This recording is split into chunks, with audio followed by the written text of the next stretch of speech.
The World Baseball Classic kicks off tomorrow, Wednesday the 9th. This is everything Red Sox fans need to know going into this tournament.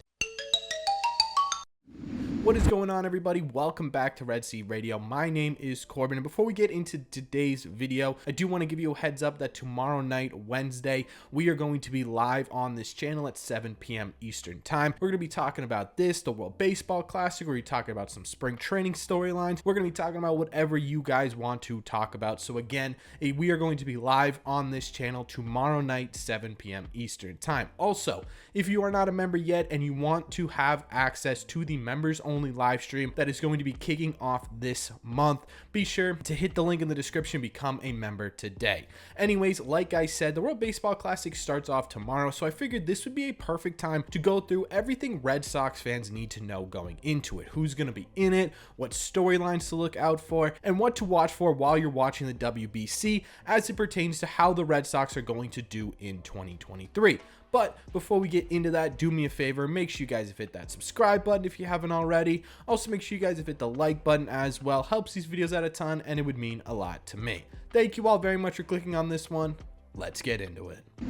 So here's the official list of Red Sox players who are participating in the WBC. You can tell at the bottom there are two players who have sort of stars next to their name, Christian Arroyo and Kenley Jansen. That is because they have not been confirmed on any sort of roster yet. Kenley Jansen said if the Netherlands made it to the semifinals that he would consider joining the team up then, but wants to really get accustomed to the new pitch rules and the new team in spring training for the time being. As for Christian Arroyo, he had been rumored to be possibly a substitute replacement for a Carlos Correa on the Puerto Rico team, and he did say that he would consider it on a live broadcast, but Alex Cora shut that down pretty quickly, so I don't think Christian Arroyo will be joining any of these WBC teams. I don't even know why he's on this list, to be honest with you, but outside of those two, there are about 9 players from the Red Sox participating in the WBC. So let's go through all of them, break down everything you need to know about each player and what to look out for in this World Baseball Classic, starting with the biggest name, Rafael Devers. Now, Rafael Devers is playing for a stacked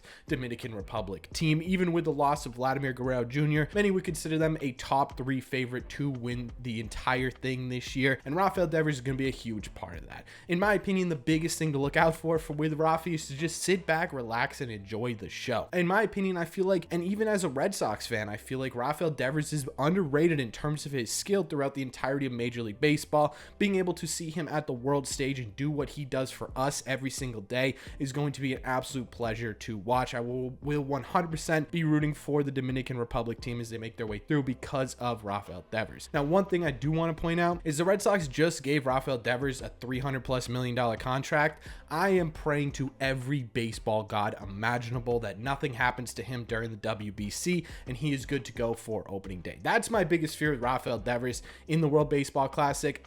I really hope that does not happen. Knock on wood that it does not happen. At the end of the day, though, I'm just excited to watch Rafi play baseball on the world stage. The second person on this list is Masataka Yoshida. He will be playing for Team Japan, which again is another heavyweight in the World Baseball Classic, sort of. Japan is definitely one of the top 3 teams in this competition, and Yoshida is going to be a big part of that. At first, I didn't love the idea of Yoshida signing a big contract with the Red Sox and then immediately going to play in the World Baseball Classic because I wanted him here working with the Major League team, working to get accustomed to Major League Baseball so that transition's easier. Then I thought about it, right? Some of the biggest named pitchers in baseball right now are going to be playing in the World Baseball Classic. They're playing in legitimate 9-inning games, and having Yoshida over there facing those guys, regardless of what team he's playing, he's probably facing some Major League talent, could be kind of perfect. It could give him enough exposure before the season starts and he is able to truly try and face these pitchers. So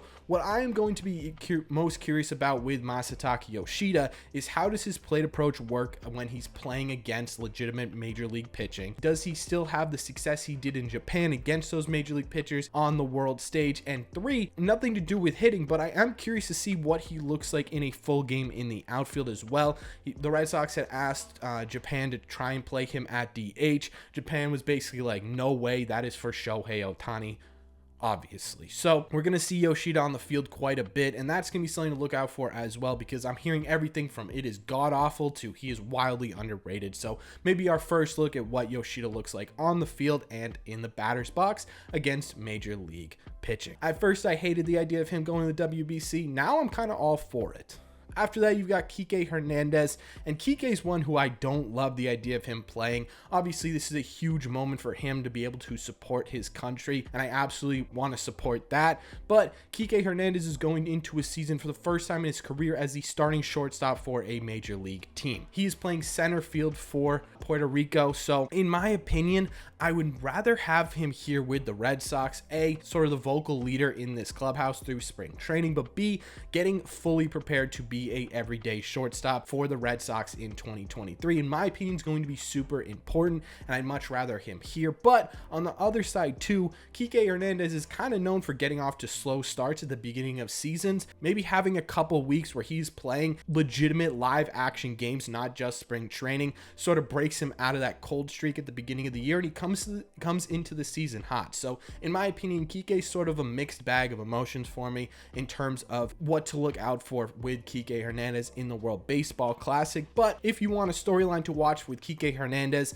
it's how quickly does he acclimate at the plate. Does he get off to a slow start in the WBC, or is he rearing and ready to go the second this tournament starts? Nick Pavetta's on this list. He is no longer in the WBC. We talked about it. He's sick, so not sure why he's on this list. We're going to lump Alex Verdugo and Jarren Duran together into one segment because they are both playing for Mexico and kind of in similar situations, I guess.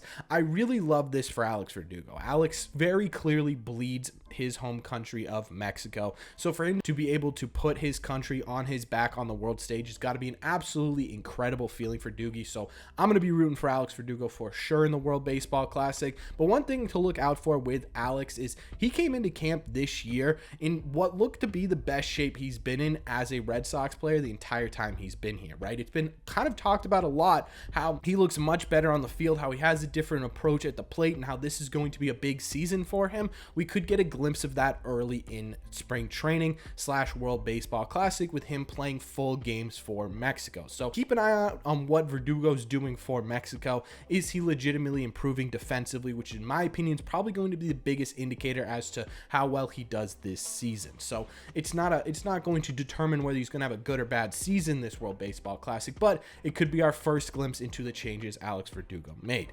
Jarren Duran, I don't love this idea much, kind of like Kike, but for a different reason. Jarren Duran's coming into a very critical season. Is he a quadruple A replacement player type guy? Is there still potential for him to be an everyday regular on the Red Sox? Those are questions that probably should be ironed out during spring training. Now, obviously, Mexico versus Dominican Republic versus Japan versus United States, they're a little bit of a tier below, so the chances they make it all the way to the 21st are pretty slim. But at the same time too, right, if they do go pretty far in this, Jarren Duran's getting time taken away for him to come into spring training and earn himself either a spot on the bench or a fifth option in the outfield type role. Instead, that might go to Raimel Tapia or someone like that. So in my opinion, I don't love the idea of Jarren Duran playing in the World Baseball Classic, but there are things to look out for. Watch out to see how his new swing performs in real life game situations. Check out how his defense is doing. Will he improve defensively this year? There are obviously a ton of storylines with Jarren Duran,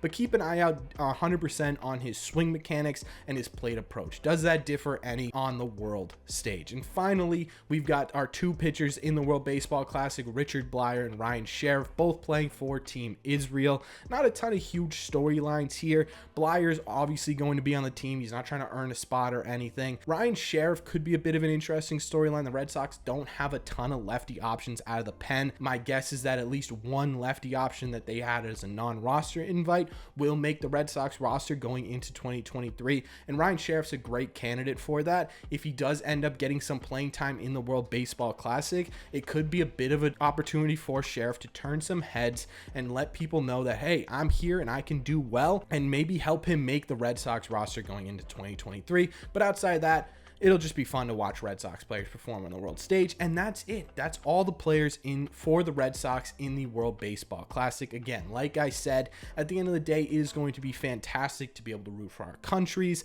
It's going to be fantastic to be able to root for our favorite players on the main stage. And I'm extremely excited about this World Baseball Classic. Let me know in the comment sections down below. What are you most excited for about the World Baseball Classic? What storyline are you following the most for the Red Sox going into the World Baseball Classic? And is there anything that I missed going into the World Baseball Classic that Red Sox fans need to know? Let me know all your thoughts on the WBC down below. As always, if you made it to the end of this video, do me a favor, make sure you guys have hit that subscribe button if you haven't already. If you're new here, we talk Red Sox content almost every single day. Also, make sure you guys have hit the like button on this video as well. Helps these videos out a ton, and it would mean a lot to me. Thank you all very much for clicking on this one, and I will see you in the red seat.